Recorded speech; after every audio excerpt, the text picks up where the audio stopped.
Move fast enough and time literally slows down for you. Astronauts age slower than us, your GPS would fail without fixing it, and a twin who flies to a star could come home younger. This isn't science fiction, we measure it every day. I'm about to tell you something that sounds insane. Move fast enough and time slows down. For you, not as a feeling, not a trick.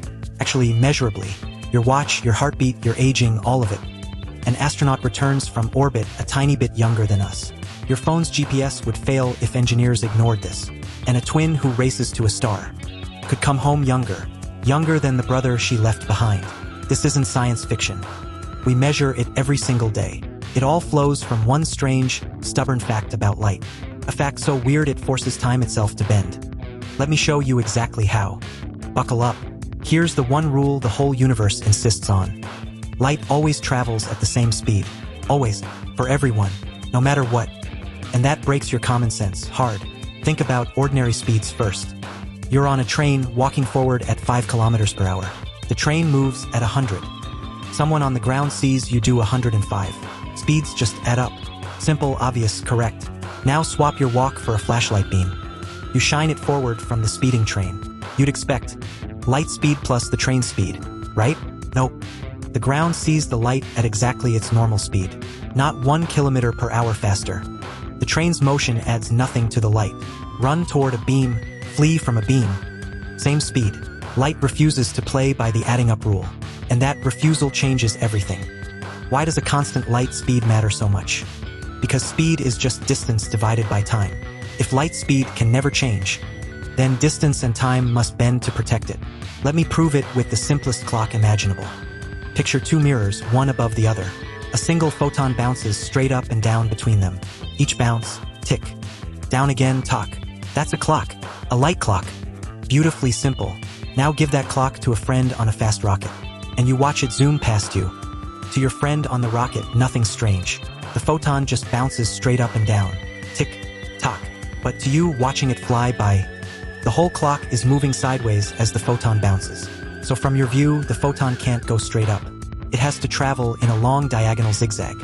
Up and forward, then down and forward, chasing the rocket.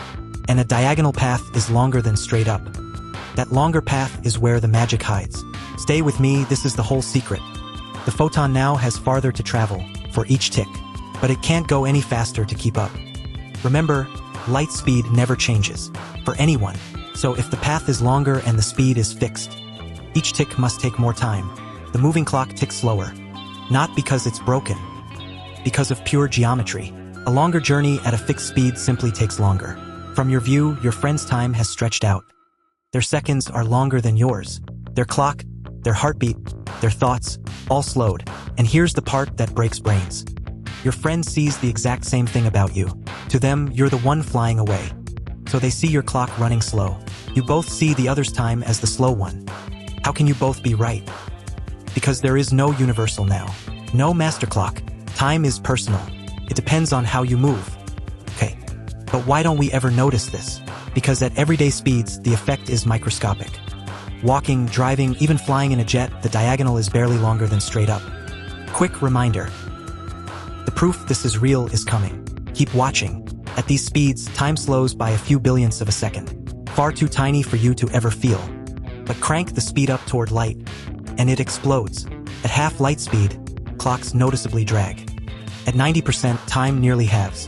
At 99.9, seconds stretch into minutes. The closer to light, the more dramatic the slowdown. Approach light speed, and your time nearly freezes, as seen by everyone you leave behind. For a beam of light itself, time would not pass at all. A photon is born and absorbed in its own timeless instant. It never ages, not by a single tick.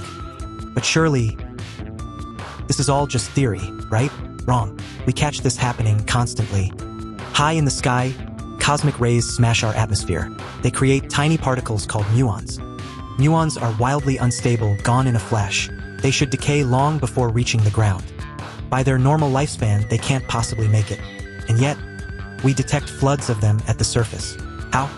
They're moving at nearly light speed, so their internal clocks run slow. Their brief lives stretch just long enough to arrive. Time dilation, raining down on us right now. Still not convinced? We tested it directly. Scientists flew ultra-precise atomic clocks on airplanes. and left identical clocks on the ground. After the flights, the clocks disagreed. The flying clocks had ticked slightly less time, exactly as the equations predicted. And you rely on this every time you navigate. GPS satellites race around Earth at huge speeds. Their onboard clocks tick differently than ours. If engineers ignored that, GPS would drift. Your map would be off by kilometers within a day. So the satellites are corrected for relativity on purpose. Einstein's weird idea, quietly running in your pocket. Now for the famous mind-bender. The twin paradox. Two twins. One stays home, one flies to a distant star. The traveler races there and back near light speed. Her clock runs slow the entire trip. She returns, steps off the ship, and she's younger, years younger than her stay-at-home twin.